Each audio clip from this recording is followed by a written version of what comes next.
time this year. You know, we've been together 10 whole years. I remember because on my birthday, I had a disco ball birthday cake when I was 21.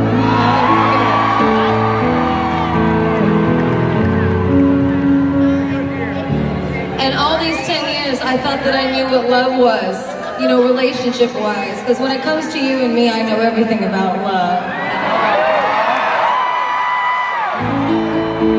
But I swore I'd been through enough relationships to know something, but I don't. And I don't want to be a downer, but I feel like I didn't really learn about what love was until this year when I lost one of my best friends in the whole world.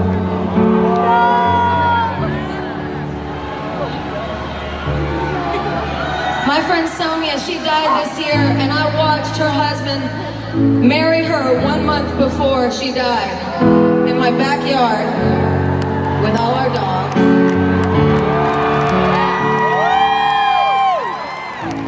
And then I watched that same man hold her until she took her very last breath.